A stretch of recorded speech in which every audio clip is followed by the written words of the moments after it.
Well, the referendums are just about over in what we will soon be calling the former Eastern Ukraine, and dark forces have attacked the infrastructure of Germany. Let's talk.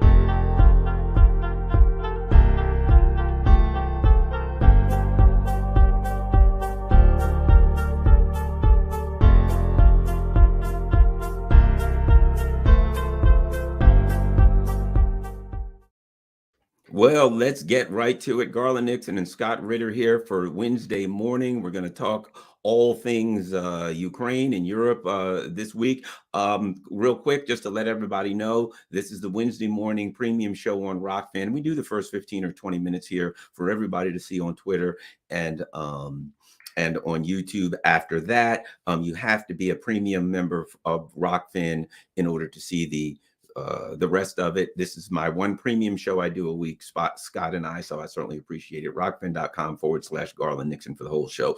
All right, Scott, let's get going. I guess we got to start. We got two big things, the referendum and the attacks on Nord Stream. I got all kinds of thoughts. I've been doing shows, but let me just get out of the way. Your thoughts on the attacks on the Nord Stream pipeline. Well, I think in February of this year, I think February 8th, actually, President Joe Biden, speaking to the media, announced that if Russia were to send troops into Ukraine, I think if tanks cross border, then he will shut Nord Stream 2 down. And when asked how he could go about doing that, wouldn't that mean attacking Germany? He said it will be done. Well, it was done. And let there be no doubt. I know the people are going, well, oh my God, they said Russia did it. Russia, they said, who's they? It's the propaganda services. That there's one nation that did this and only one nation did it. It's the United States of America fulfilling a promise made by the American president. Sometimes you have to actually take people at their word. And in this case, it's clear that this attack was done by the United States. Why?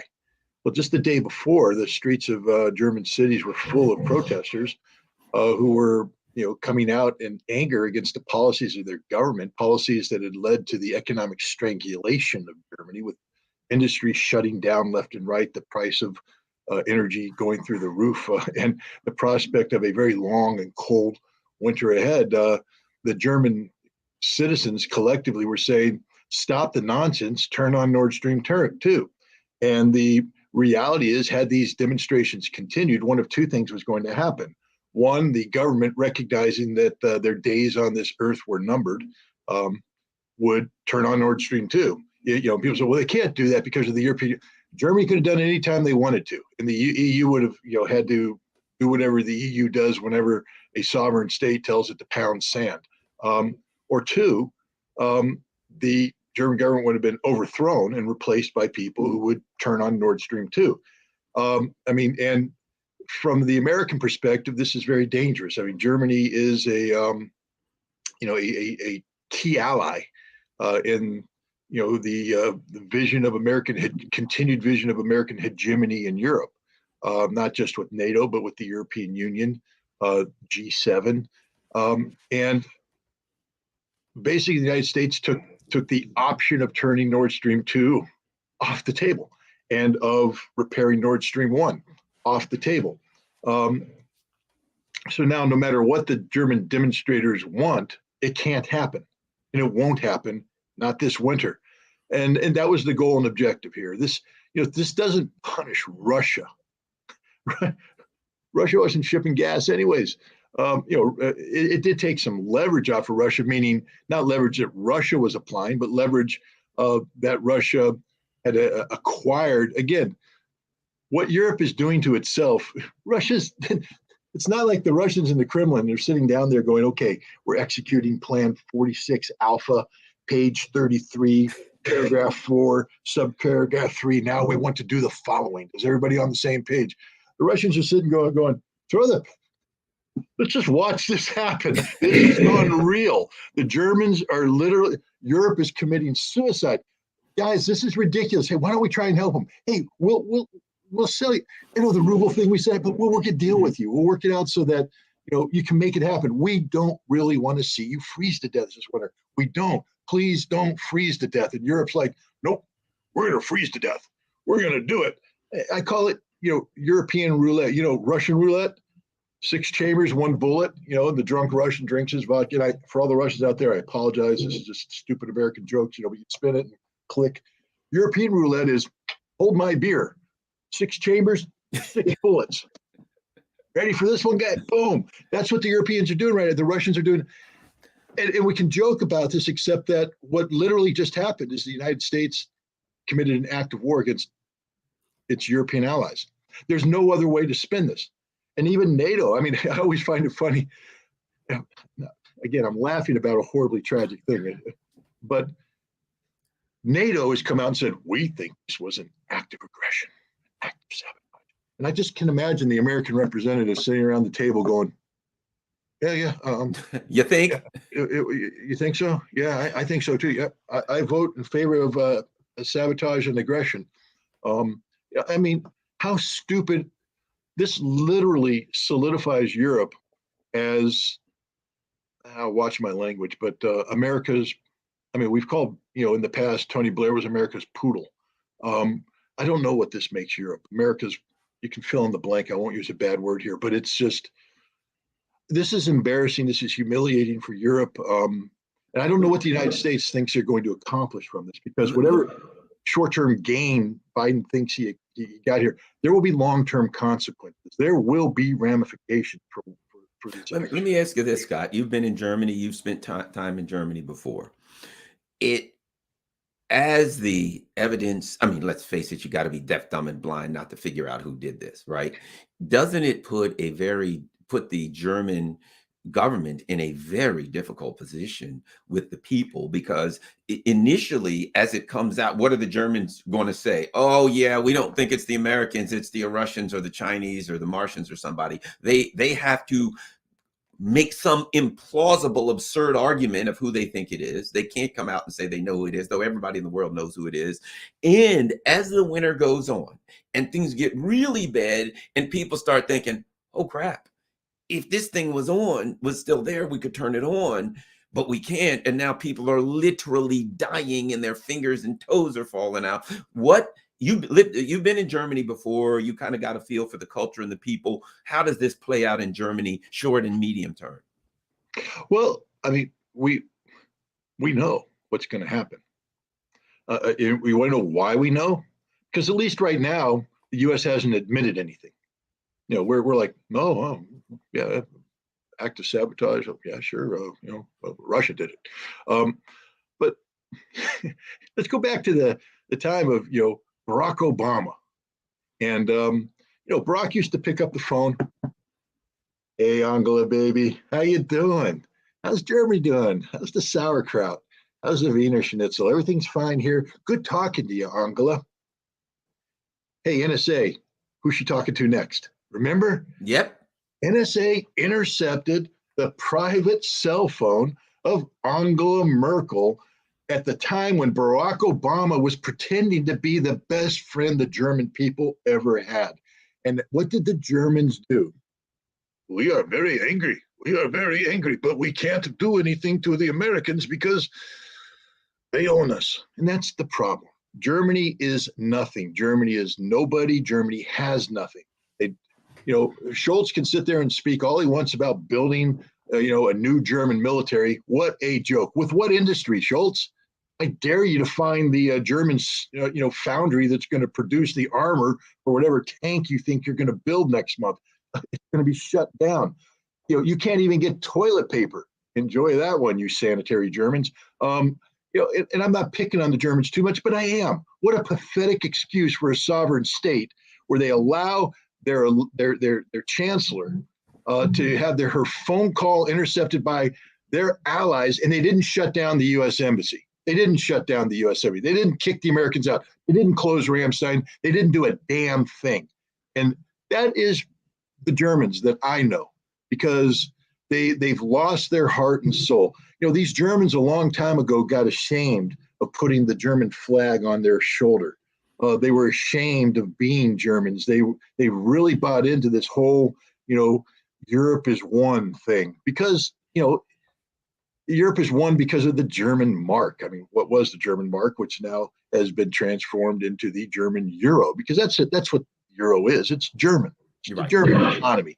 Yeah, there's a little bit of French in there. There's a little bit of Italian in there, but not for long for Italy. But there's that's it. So the Germans bought into this whole EU thing, but in order to do that, they had to be all inclusive, all harmony, peace, love, and harmony. And they forgot how to be Germans. So when the United States takes an action that is just a straight up punch in the face to Germany, they don't stand up as a sovereign people should. And that's too bad. Maybe they will. Maybe they're going to relearn what German sovereignty is. And here's the danger. That's sort of the last thing we want the Germans to relearn. The last time the Think about Germans, that. the last time the Germans were really, really, really, really proud of being German, they tended to put swastikas on, do a lot of goose stepping, and expand everywhere. So, the United States, we literally don't know. We don't know history. If we did, we'd be a little bit smarter in what we do. We don't know current events, because if we did, we wouldn't do what we're doing. We don't know anything. We are literally the most arrogant, narcissistic, hubris-laced nation in the world, where we honestly believe that anything we do, we're going to get away with it. Well, we're going to get away with it in the short term with Germany, but in the long term, this is going to destroy Europe. And Europe's going to leave the ranks of the pro-America group, because once you remove the artifice of the European Union, nations will have no choice but to revert back to the nationality aspect, and we're seeing that. We're seeing the retreat. Italy just elected the first female prime minister, and instead of, I always find this again. I'm going to get in trouble, but in this day and age, it's sort of a cool thing when a woman breaks the glass ceiling. It's like, boom, wow. The right woman, the right woman. The wrong woman broke the glass ceiling. So that. Well, but that's what happened. Is they're going, yay, women! No, no, no, bad women, bad women. We don't want that woman. No, no, wave her off. Nobody's talking about the first female Italian prime minister. Everybody's talking about this woman that told the European Union that the free ride is over, that the European EU is trash, the euro currency is trash. She wants out of it. It's time Italy takes care of Italians. Goes back to traditional family values. The exact opposite direction that Europe was drifting. She's jumping out, and we can make fun of Italy. We often do. Italian politics sort of is sort of purpose built to be made fun of. The Italian parliament, but the reality is it's the third largest economy in Europe. The Italian economy, if it's removed from the euro currency will no longer exist. And I think Europe's in for a big wake-up call, and Italy is the first major to tumble. And what did Biden do by blowing up Nord Stream 2 and Nord Stream 1 pipelines? He pretty much assured us that Germany might be the second major to tumble. So, Scott, it seems to me now that everything that the U.S. leaders say to Europe, we'd like you to do this or do that. There is the second sentence is unspoken. France, we'd like you to do this, or we'll blow up your infrastructure. Belgium, we'd like you to do this, or we'll blow up your infrastructure. It's like the mafia. Now they have made it clear that they will use violence against their allies. If you're a member of the mafia and you're a made man, you're protected from people won't mess with you in the neighborhood because you're a made man. But you always know the Don might look down and say, well, Garland's a made man, but I think he's weak and he might talk to the cops. And you'll be killed by your own crime family. Now you'll be visited by Paulie. Exactly. Yeah, exactly. Yeah. So he'll offer to buy you a new dress, right? But so the bottom line is this: now the U.S. has established itself. We are the leader of this crime family, and we will not hesitate to use violence against those in our own crime family who step out of line. Think about what you just said, Garland, for a second, because I agree with you 100%. Here's Joe Biden, who had the audacity shortly after assuming the presidency to, organize, a summit for democracy, because he said, we are in a global contest between democracies and autocracies. America, being the most dominant, preeminent democracy, we believe in the rule of law. We believe that this is a battle of ideas and ideals. This is what America is, the shining city on the hill. We need the world to gravitate towards us, etc. Biden's nothing more than just a street thug. Yeah. And America is nothing more than a street gang. And, but we're not even a benevolent street gang. We're just straight out bad. And here's the other thing that was crossed. We just broke a taboo. The global energy market is very fragile, very fragile. I never thought. And one of the things that all these nations have done over the past several decades is sort of say, we're not going to blow up your energy infrastructure. Look at the Middle East, where Iran, Saudi Arabia. I mean, the Houthis sent a signal out there, going out there and blowing up some Saudi refineries. But the big players, the big boys, because in the mafia, you always have little Stevie who decides that he wants to be bigger than he is, and he makes a move without the Don's permission and shakes things up. But then Stevie gets, takes a one-way walk, sleeps with the fish. But the fact is, the big boys, they don't fight. They don't take out their energy, because that's what makes them who they are. We just struck major energy infrastructure. And, what next? Now, there's a lot of talk about, the same day that this was done. And believe me, this is why we know there's a million reasons why the United States is, I think there's now some increasing forensics that show that the infrastructure for this attack was probably laid sometime around September 2nd, when helicopters from the USS Kearsarge were flying over the exact same area, carrying out an exercise that involved the introduction of underwater drone technology. So the forensics are starting to come into place here, but the timing of it, why now? Why not September 2nd, 3rd, 4th, 5th, 6th? Why now? Because the same day that we blew up Nord Stream 1 and Nord Stream 2, they opened up the Baltic pipeline, connecting Norway with Poland, so that Poland now has a supply of gas. And, Poland hates Germany anyway. They hate Germany, they hate Russia, they hate everybody. But there's a lot of people that are speculating that Russia might attack the pipeline. I actually take a different tact. Look, I'm as revenge-minded as it gets, and I always tell people that if I were a Russian, you'd be in a big world of trouble, because the Russians are far more mature and patient than I am. If I'd be literally Scott the Terrible for a reason, and your pipeline would have been eliminated today. But we'd probably also be at war, and nuclear weapons would fly. So you don't want me to be in charge of anything. But the Russians, they are, they've been mocked as nothing more than a gas station disguised as a nation. But the important thing, if you're going to go ahead and denigrate a nation and call them that, at least respect the fact that if they're a gas station, they might know a thing or two about the energy business. And the Russians know more about global energy security, the global energy business, than any other nation. Even Saudi Arabia. Saudi Arabia has an overhyped presence in the world because it served as America's, energy barometer. What we need more oil in the market? Hey, Saudi Arabia, up the oil. We need less. Saudi Arabia, down the oil. So the Saudi Arabians were able to, leverage the fact that they could, move a couple million barrels per year up and down without detrimentally impacting their economy. But that was to America's benefit. The Russians operate on a global scale. They sell oil and energy to everybody. They're still selling it to America, by the way. Right. Hypocrisy. But the Russians know this.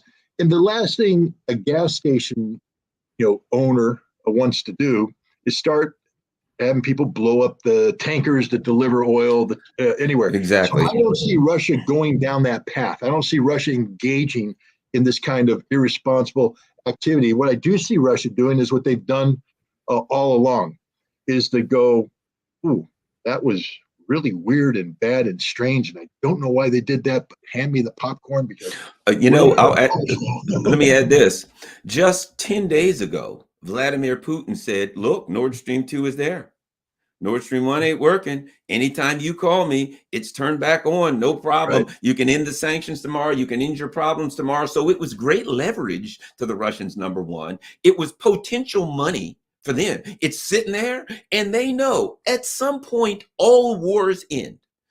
And they may be planning on ending it shortly. We're going to get to that in a second. But they're like, you know what? We may be able to end this thing this winter. And if we do, it's going to be cold, and the German people are going to be pressing. We'll just sit here and say, my finger's over the button. If you want to end this freeze, just call us. We can negotiate. So they would never, ever do it. It makes no sense. By the way, Scott, so we've been on 20 minutes here. We're now going to go exclusively to Rokfin. I want to thank everybody for the first 20 minutes. What we would like to go now. We're going to discuss what's going to happen next, what we can expect from the Russians are going to do after the referendums. What Scott expects the special military operation to morph into whatever. Everybody, you can go to rokfin.com. That's rokfin.com/Garland Nixon. This is my one premium show per week, so you do have to be a member. It's $9.99 a month to see this. If you can't afford that, you can certainly become a member for free and be a member for free, and you can see everything except my one show, my Wednesday morning with Scott. So give me 1 second here. We're going to cut off everything except Rokfin. You can go to Rokfin, rokfin.com/Garland Nixon to see the rest. Give me about 30 seconds here to cut everything off.